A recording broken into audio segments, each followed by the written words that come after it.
Adailton, o Alexandre de Moraes, aliás, Alexandre de Moraes, né? Alexandre de Moraes é o ministro do STF, né? Cuidado com o nome. Conheço o Alexandre. Alexandre, um abraço e um beijo. O Alexandre de Moraes fez uma pergunta aqui. Eu tenho uma dúvida em relação à reforma tributária para o cidadão comum, digo, CPF.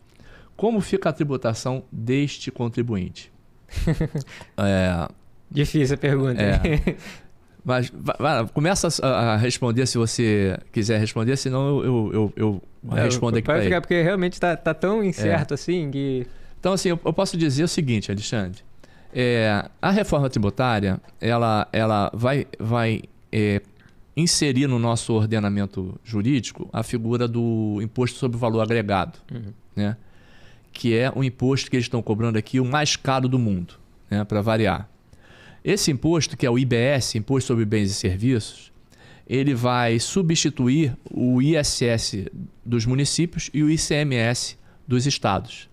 Então, assim, haveria uma perda muito significativa para os estados nessa nova modalidade. Aí, o que os congressistas chegaram à brilhante conclusão? Vamos, para os estados não terem uma perda significativa nessa arrecadação, nós vamos aumentar o ITCMD, que é o Imposto de Transmissão, causa-morte e doação, ou seja, causa-morte, herança e doação em vida, né? Então, eles estipularam, primeiro, a progressividade, ou seja, esse imposto, quanto maior o valor do bem, tanto na herança quanto na doação, maior a alíquota, que hoje pode ser uma alíquota fixa, e aqueles estados que cobram menos vão ter que cobrar no máximo 8% hoje. Só que já existem conversas no mercado em que esse imposto, essa alíquota vai majorar de 8%, que é a alíquota máxima hoje, para 21%. E como é que se decide sobre o valor da alíquota? É uma resolução do Senado. E uma resolução, para ser aprovada, ela é muito mais fácil do que uma lei, porque uma lei obrigatoriamente tem que passar pela Câmara dos Deputados e pelo Senado Federal. E a resolução é uma decisão exclusivamente no Senado. E basta ter a maioria simples. O que é a maioria simples? Nós temos 81 senadores. Desses 81 senadores, basta que estejam presentes 41. E desses 41, que metade mais um, ou seja, cerca de 21, votem favorável. Ou seja, 21 votos aumentam a alíquota. Já existe uma resolução, um ofício do CONFAS, que é o Colegiado de Secretários de Estado e mais o Distrito Federal, requerendo por unanimidade aumentar para 20%. Só que a reforma tributária estão dizendo 21%. Então, assim, o impacto sobre os contribuintes um impacto será muito grande.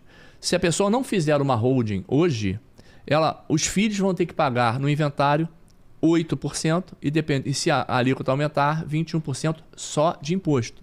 Então, por exemplo, hoje, nessa configuração atual com 8% de imposto, de TCMD,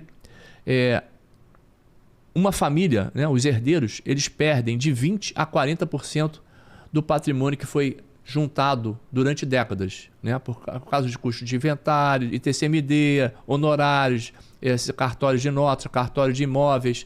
Todos os custos somados, dependendo da situação patrimonial e de quando foi comprado o bem ou não, é no mínimo 20%.